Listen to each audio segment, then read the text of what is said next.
What's up, everybody? Welcome back to another episode of 10X Recruiting, brought to you by MetaView. We have my boy, Sile. Sile, you're looking good. The hair's flowing, baby. How you doing? I'm good, man. I got a new barber, actually. So I'm glad you mentioned it. Yeah, you look like a model. You look like a... I don't know about that. This is only for the people who listen without the video are going to believe you. I think it's called having a voice for radio. So anyway, on today's episode, we had Viet Nguyen on, who leads recruiting operations at Vercel. Viet and I go way back. This guy is an absolute legend.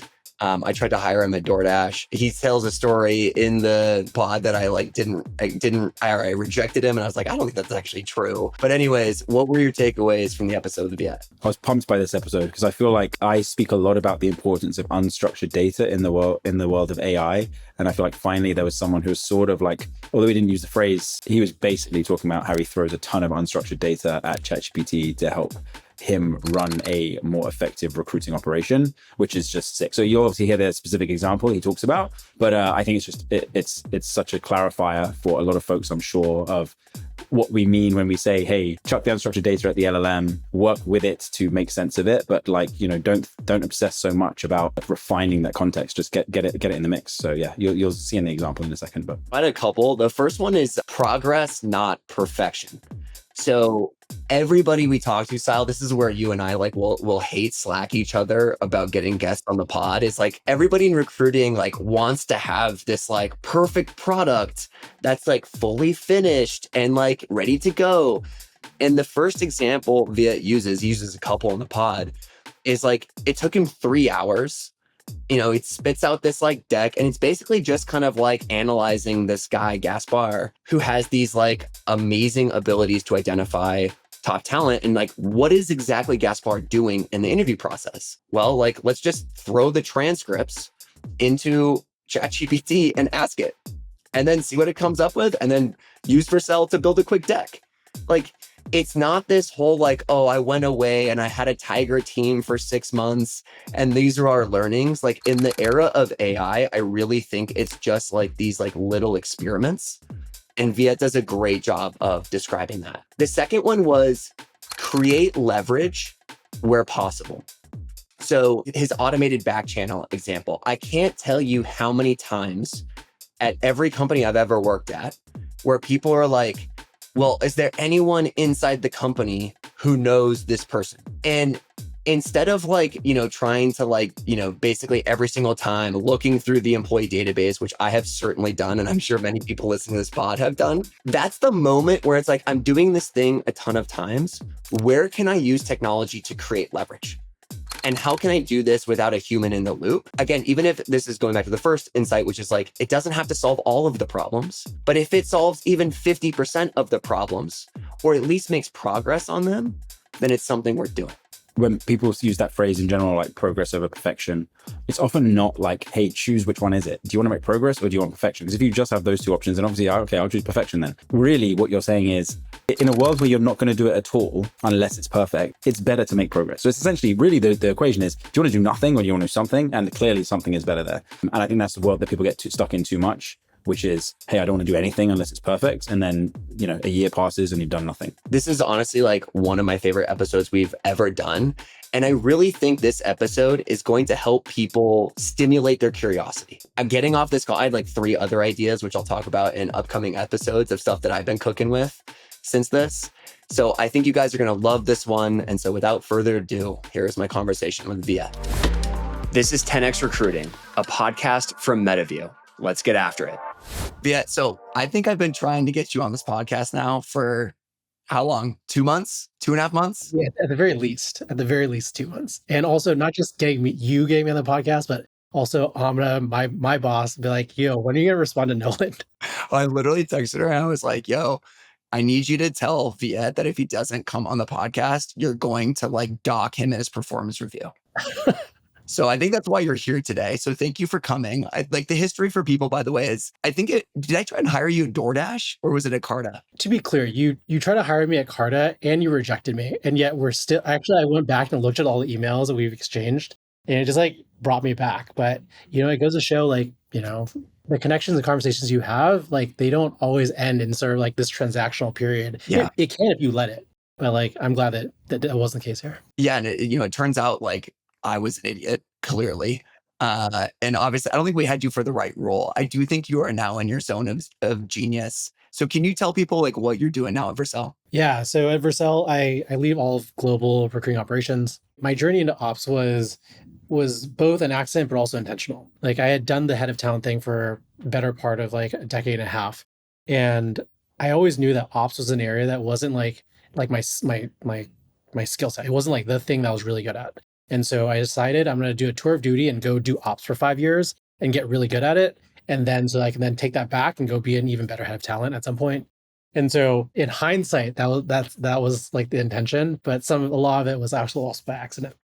At Vercel, I leave all of like global operations. So that's everything from coordination, reporting, programming, and then sort of now this other wheel, which I know we're going to talk about, is I've been just like cooking on a bunch of different things to help make the recruiting team more efficient, which wasn't really intended, but ended up becoming like both part of my job, but also like a hobby that I've been doing on nights and weekends. Okay, so we're going to spend basically all of our time on this, but like who does an actual tour of duty for 5 years outside of like a fucking Marine? Like normally that's like 5 months. Like how did it turn to 5 years? I don't know, just curiosity, interest, one opportunity to the next. I mean, I did it at GEM when I was leading our talent advisory team. I had spent all my time talking to like rec ops folks, and I was like, wow, like I'm learning a ton from these conversations.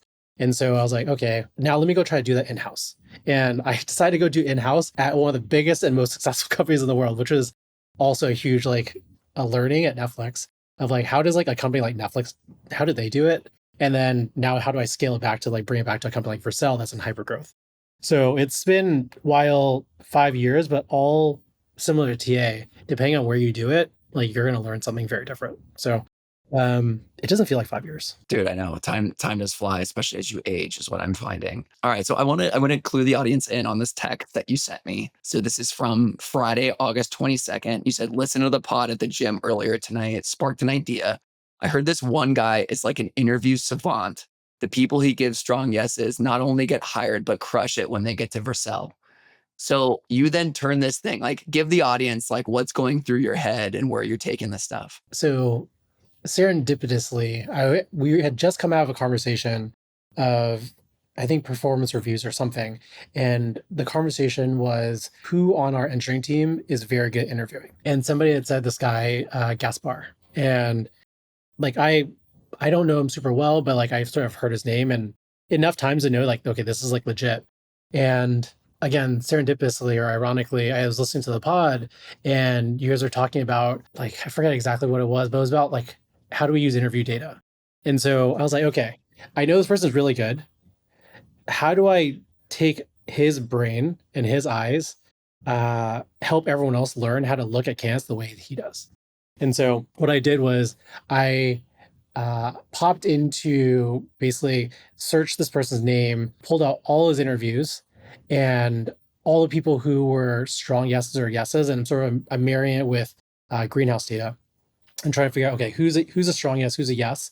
Of the people who are strong yeses, take that information, port that into ChatGPT of like analyze this information for me and tell me like what behaviors are we seeing from folks who are strong yeses? And then what behaviors are we seeing from people who are yeses? But also on the other side, what people just like outright fail. And interestingly enough, you would think like, okay, I have to look at, it depends on the interview, but it actually doesn't. Behaviors are sort of consistent across interviews, whether it's a coding interview or a values interview. Taking all that, and this is like maybe 3 hours, 4 hours of work on a Friday night and just stemming from pure curiosity. And so I took all information and it was actually relatively easy to sort of tease out the behaviors. And I threw into a deck and I sent to our recruiting leadership team, our engineering leadership team, like you asked like what Gaspar sees in candidates, this is what he sees in candidates. And now we have like 5 very clear behaviors that we look for. And a lot of them are like, I think off the top of my head, it's things like, are they good at problem framing? Do they ask questions before they like jump into solving? Do they think about solving for the short term, but also thinking about the long term? Like how do they think about trade-offs? And so it's things that we know, but to be able to like synthesize that into five very clear points makes it operational. Like we can operationalize that. So, okay, so let's just take a quick step back. So, like, this is you on a Friday night, like, you just gone to the gym. Now you're like opening a bottle of wine, and you're like, okay, Gaspar is like a dope interviewer, and people who we end up hiring that he gives a strong yes to typically tend to do well in the company. I think the problem statement here is like, is there really some sort of correlation? Like, what is going on? And so then what you do is you take all of the transcripts from every interview he's ever had. I'm assuming you then correlate the score with those transcripts, and you just drop it in, like, all of that data into ChatGPT, right? And you're just like, hey, what is Gaspar seeing when he's giving a strong yes versus a no and a strong no? Is that right? That's exactly right. That's not that complicated, right? Like, that's like, so then you get this output, right? And then I'm assuming then you're like having a conversation with ChatGPT, right? Of just like, oh, like, what are the actual behaviors? Like, what are the technical skills? And you're trying to see if there's like anything kind of interesting here. Dude, can you show the deck? Like, Yeah. you guys should watch this on YouTube on MetaView's site, because like when I saw this deck, it was like one of those moments where I saw kind of like the inside of the Matrix again. And I was like, holy shit, like this is the level of creativity that drives insights. All right. So here's the deck. So explain this to people. I built this in V0, so shout out to the V0 team. Like the best way and the cleanest way to build like great decks. Like I am fully convinced. And yes, I am drinking the Kool-Aid a little bit, but frankly, like try it for yourself and tell me I'm wrong. So I basically just took, all I did was I took all of the insights and I had all of them in a Notion doc. So I took the entire Notion doc, dumped into V0. I was like, hey, build me a deck. And so it literally gives me all this data. So like, what's his like interviewer distribution? Like, what is the end count for each of the interviews? And like, this is so dope. Like 87% of people Gaspar gives strong yeses to ends up with an offer. Like, and for any interview, not just a value, whether it's a values interview or a coding interview, doesn't matter. Like if he gives them a strong yes, they're more than likely getting an offer. And you go into sort of like what I was mentioning earlier. It's like, okay, what are some of the indicators or the behaviors that he looks for? And so these are it, right? So like problem framing, articulating trade-offs, et cetera. And you go into communication. So like it's not just the behaviors, but how do those behaviors like come to life? Yeah. Are they thinking out loud? Are they structured in their responses, et cetera? I'm going to pause there because I know you have questions. So what's interesting about this, right, is you get this output, and then the power for me, like one of the things I've learned in my career is there's always this thing kind of like going on underneath the surface. But until you name it, right, and show it to people, they don't get it, right? It's like, it's kind of just like it's living there, and everyone knows there's something going, there's like some magic. But basically what you've done is you've taken the magic and you've pulled together the ingredient list, right? And so you take this you show it to leadership. What do they say? Like, what are they doing with this information? Well, I mean, we're actually going through a big evolution for interviewer training. And so this is going to be like effectively a foundational brick for how we think about training interviewers. Like these are the things that like we need to be looking at when we're interviewing, and not just actually just not just interviewer training, but how we look at candidates. Like how do you back into people who have great calibration scores? How do you back into like how does that show up in the interview? And so this is just like one of those foundational bricks that we like so glad that we kind of tripped over, but will end up being like critical to what we do next. Okay, keep going for the rest of the deck. Show the audience the rest. Quick references. So again, just a quick summary. Yep. And this actually, I realized this is the end of it. So I think probably the two slides I find most valuable is this slide and this slide. Yep. Those are the two. And I'm actually glad this deck is only 6 slides because that's exactly how long they should be. Anything more than that is too much. It's such a great example too of just like, hey, we had this conversation and I heard this thing, and then I just like went, and I've been trying to get the audience to understand like this is just following your curiosity. Nobody told you to do this, right?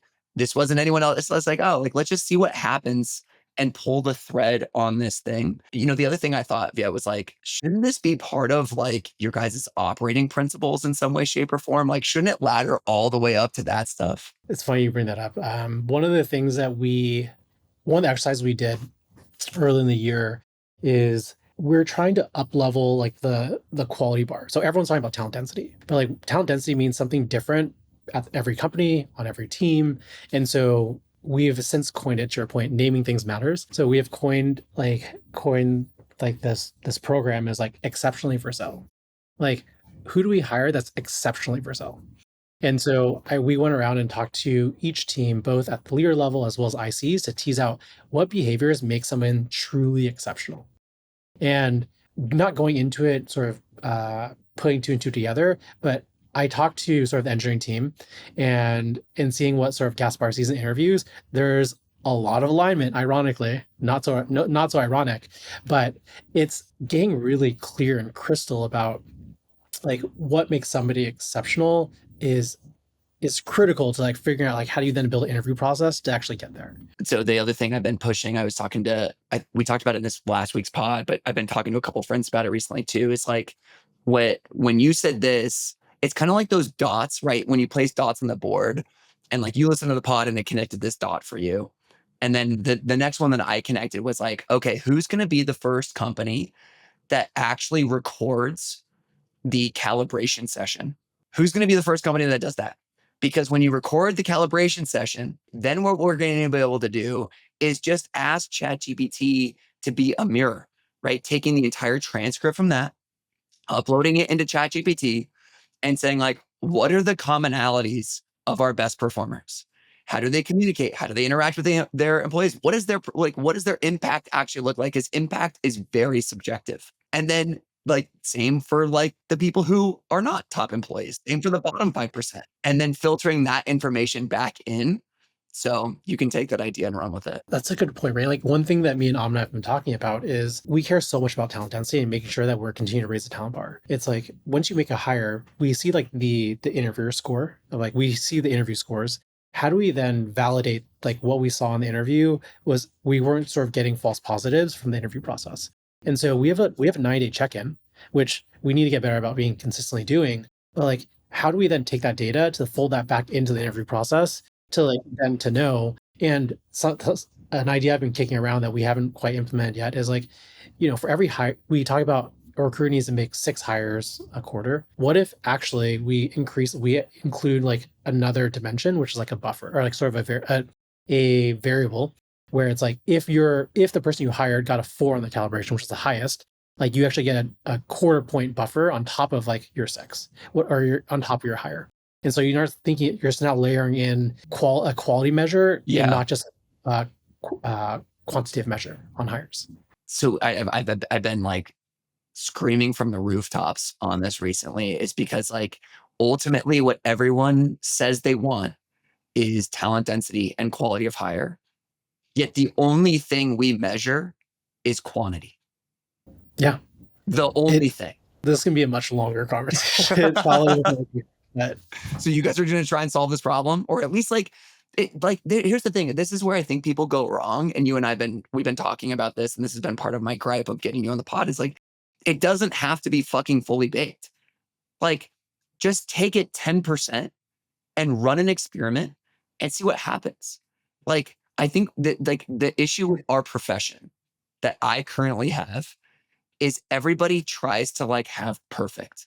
They want to present like as like, this is it. This is the new Bible. This is the new Netflix culture deck, right? Everyone like come pray at the altar of like the new Bible. And it's like, I don't think that that's where we are. Every company's going to do things differently and things aren't going to be set in stone. We're going to be super fluid in the future. That's my take. that's such a good point because again, we won't.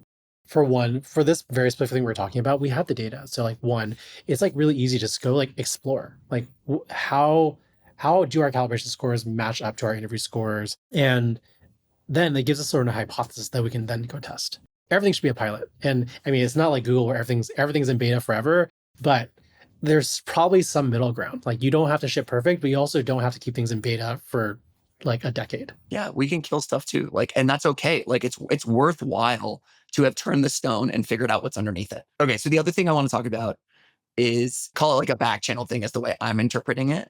So can you just like give the audience the voiceover of what this thing is? I don't even know like where this idea came from, but honestly, it's been something I've personally just been really excited about. So one problem that every company has right now is inbound. Like inbound is basically just it's sitting there. Oftentimes it goes unchecked. Sorry for all the candidates who are listening to this. Like to be honest, like it's we just don't have the staff to go through every single application right now.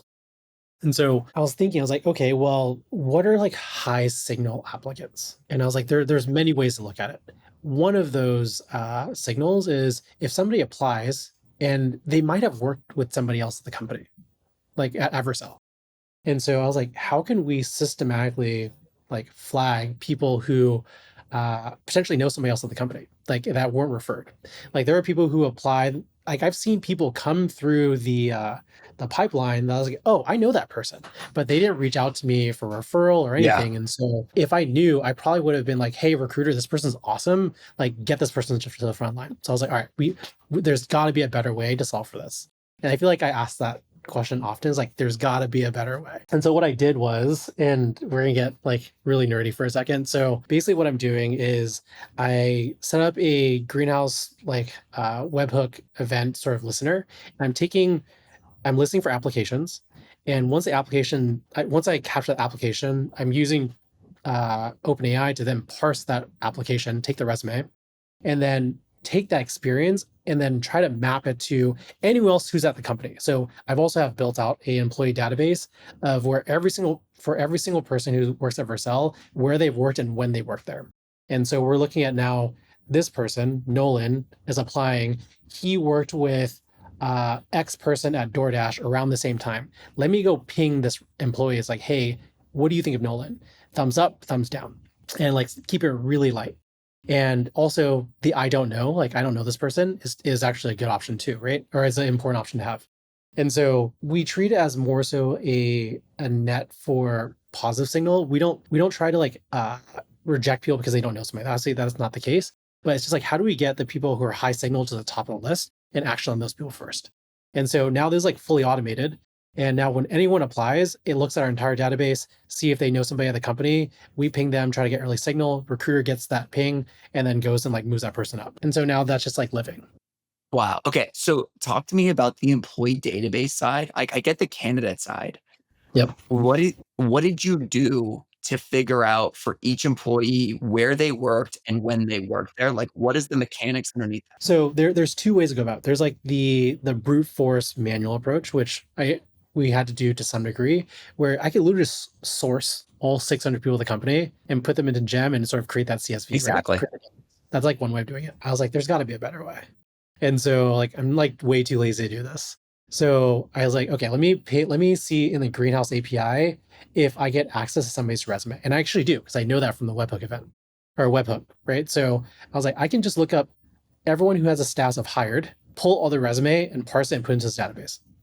And so that got me like, and Vercel existed before Greenhouse, so not all resumes are in there, but that got me like 2/3 the way there. So about 400 people got loaded into a database with where they worked, when they worked there, and sort of, and then thank God for AI. Like basically, it's like, hey, normalize all these companies, normalize all these dates. So like, Wow.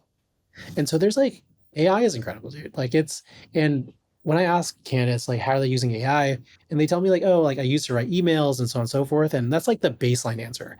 And I don't dock people for that, but what I'm really hoping for is like who is thinking about who's the like top 5% of like using AI in like really unique ways. And so anyway, I don't want to I digress, but the other thing I'll call out too is we also had to add in a sort of a another gate where if two people worked at Meta at the same time, odds are they don't know each other. And it's like, so look at their resumes to see if you can find information of like what team they worked on. If you Wow. can, then match it. Otherwise, disregard the fact that they match because Fortune 100 like matches sort of oftentimes like don't provide very much signal. And so we're like still continue to, I think, tuning the system to like make sure that the positives are actually positives. So there's still some work to do for sure. And this is like another example. So when people hear this, kind of like old Nolan chirps in, and old Nolan used to be like, well, what about this thing? Like, well, you have more people starting, and you're like, well, we're going to gather them eventually. Like maybe we do it once a quarter or whatever. Like, well, it'll get in there eventually, but this is better than nothing.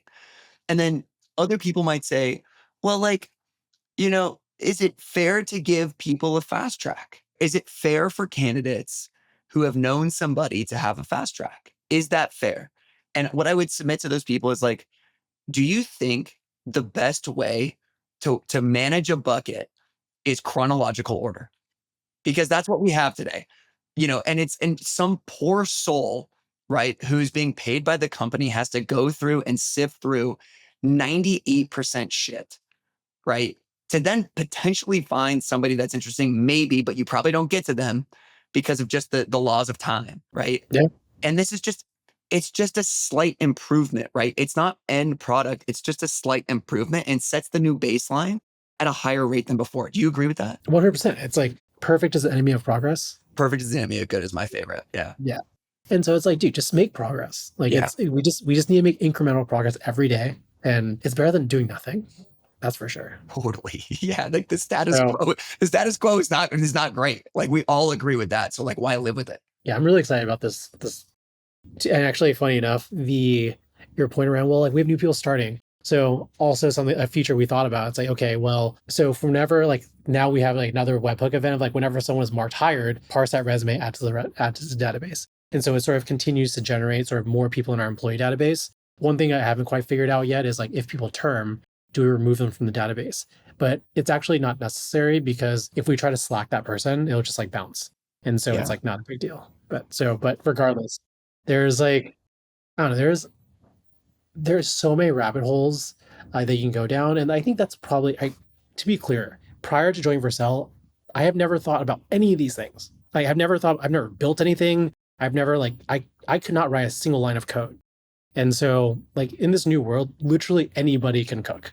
And so I think you just have to have the imagination, understand sort of like, can you reason through how you might do something? If you can reason through how you might do it, you can do it. Like, Yeah. it's possible. That's sick. What else are you thinking about right now? Like, what are the other things that are about to come through the pipeline? What's cooking your dome? Part of my remit is figuring out how do we reduce the administrative overhead for like recruiting at Vercel.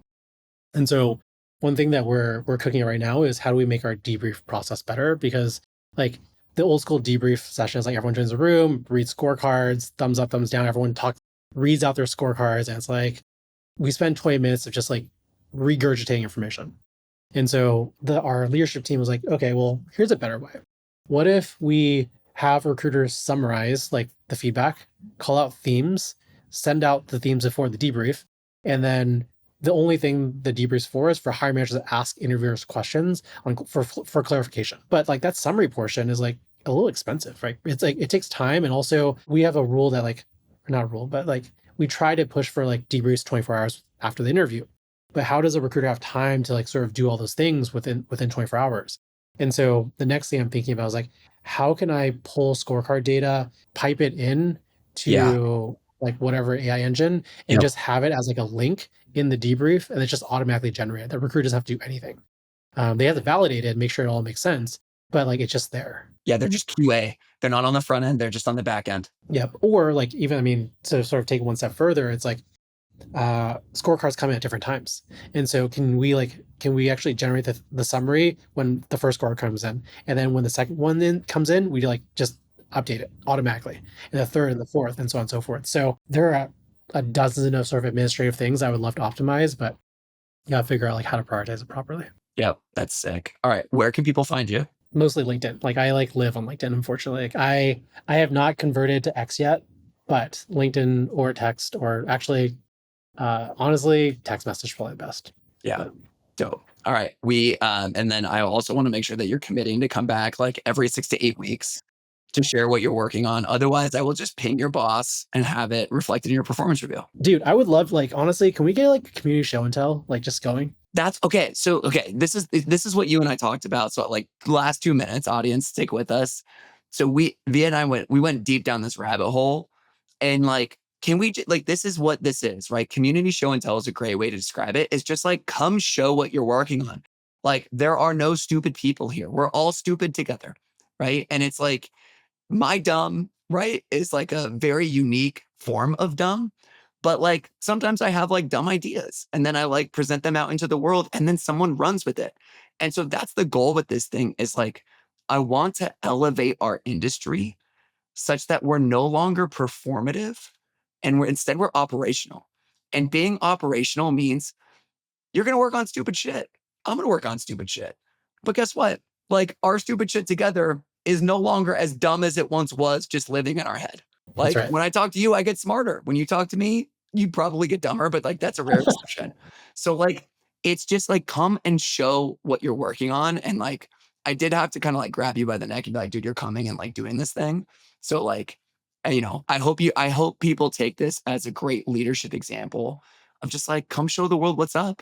And I bet you after this, you're going to get 10 pings on LinkedIn and it's going to generate 5 new ideas for you.